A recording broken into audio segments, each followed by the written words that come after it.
Hi hello నమస్తే. నేను మీ కౌండిన్య.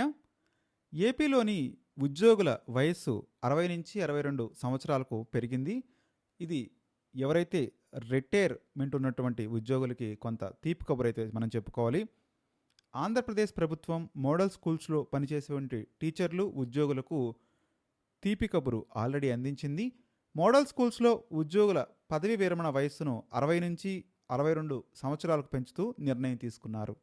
ఆర్థిక శాఖ జారీ చేసినటువంటి జీవో నెంబర్ 45కు అనుగుణంగా పాఠశాల విద్యాశాఖ జీవో నెంబర్ 18ను విడుదల చేయడం జరిగింది. రాష్ట్ర వ్యాప్తంగా ఉన్న మోడల్ స్కూల్స్లోని ప్రతి ఉద్యోగికి ఈ పదవీ విరమణ వయస్సు పెంపు వర్తిస్తుందని కూడా తెలియజేయడం జరిగింది. వెంటనే ఈ ఉత్తర్వులు అమలుకు సంబంధించి అవసరమైన చర్యలు కూడా తీసుకోవాలని పాఠశాల విద్యాశాఖను ఆదేశించడం జరిగింది.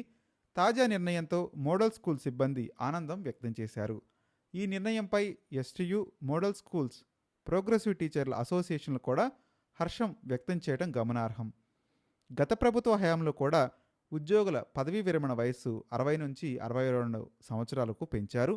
కానీ రాష్ట్రంలోని షెడ్యూల్ 9, 10 సంస్థల్లో కార్పొరేషన్లు, సొసైటీలు, గురుకులాలు, ప్రభుత్వ రంగ సంస్థల్లో పనిచేసే రెగ్యులర్ ఉద్యోగులకు ఈ నిబంధనను వర్తింపచేయలేదు.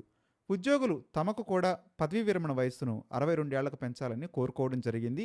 కానీ ఎలాంటి చర్యలను అప్పుడు తీసుకోలేకపోయారు. కూటమి ప్రభుత్వం వచ్చిన తర్వాత ఈ అంశాన్ని పరిశీలించి మంత్రులతో కమిటీ ఏర్పాటు చేసి సాధ్యాసాధ్యాలను పరిశీలించి కేబినెట్ సమావేశంలో చర్చించి ఇప్పుడు ఆమోదించడం జరిగింది. 2022 జనవరి నుంచి ఈ నిబంధన వర్తించేలా కూడా కేబినెట్ నిర్ణయం తీసుకోవడం గమనార్హం. ఒకవేళ ఇప్పటికే ఎవరికైనా పదవి విరమణ పొంది ఉంటే ఆ ఉద్యోగుల్ని ఆయా సంస్థల్లో తిరిగి తీసుకోవాలని కూడా నిర్ణయం తీసుకోవడం జరిగింది. అలా తిరిగి ఉద్యోగాల్లో చేరిన వారు 62 ఏళ్ల వరకు తమ సర్వీస్ను కొనసాగించేటువంటి అవకాశం ఉంది. తాజా ఆదేశాలతో గత నెలలో రిటైర్ అయిన ఉద్యోగి తిరిగి ఉద్యోగంలో చేరడం గమనార్హం.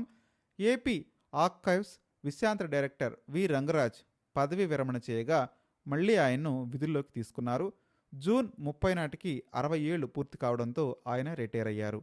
ఏపీ ప్రభుత్వ ఉద్యోగుల పదవీ విరమణ వయస్సును 60-62 ఏళ్లకు పెంచుతూ ఏదైతే ఈ నిర్ణయం 2022 జనవరి 1 నుంచి వర్తిస్తాయని చెప్పడంతో 10వ షెడ్యూల్ పరిధిలోని ఏపీ ఆర్కైవ్స్ విభాగాలలో రంగరాజ్ మళ్లీ ఉద్యోగంలో చేరినందుకు జాయినింగ్ రిపోర్ట్ కూడా ఇవ్వడం జరిగింది.